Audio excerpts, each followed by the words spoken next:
am Heather Elliott. Elliott. We are Elliott Bee Farm. We rescue local honeybees from Citrus County and relocate them here to our farm and give them a little sanctuary where they can spend the rest of their days. The first time that I actually got into to work with the honeybees, when I actually was in their presence, they're just amazing. Being in their presence, just the sounds, the smells, they're just the most amazing creatures.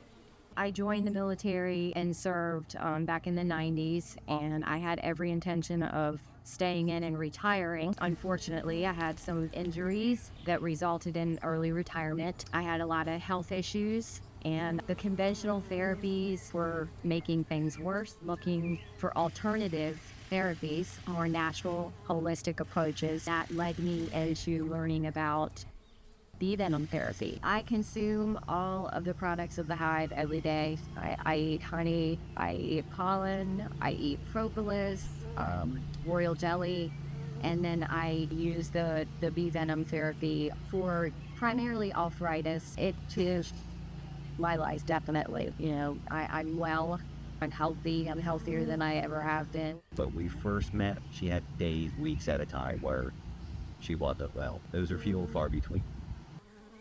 I know that everything happens for a reason, and while I didn't realize it at the time, I do now, and I know that this is what I'm supposed to be doing. We've got a really good community of beekeepers. With my students, I mentor them for the first 2 years until they get comfortable with the entire cycle of honeybees, and then I will always be there for them from there forward if they have any problems or need me. So it's about building community and being there for each other. It's winter time.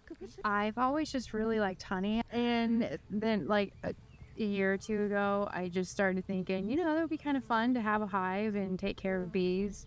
And then I was talking to some friends and trying to find someone to get started with, and that's how I found Heather. For me, I just love flowers and nature. I've always just walked around and go, oh, look at that bug, or look at that flower, and take a picture of it and try to find out what it is. It's just being outside's my happy place. So it just was kind of cool to learn about them, and they're extremely complicated little creatures, and it's just amazing that they just know what they know how to do. In this bee yard, we have about 22 colonies, and this time of year, I'd say there's probably somewhere between 250,000 to 500,000. All of the glistening stuff, that's actually nectar.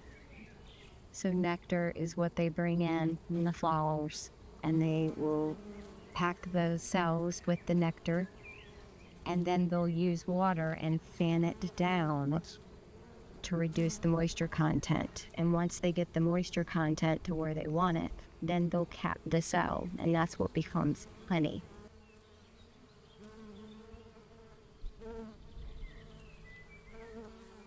And one of our goals doing what we're doing is actually preserving the nature coast and all of that goes with it. Whether it's the water, the manatees, the honeybees, farms, all of it is just it's very special. It's a very special place.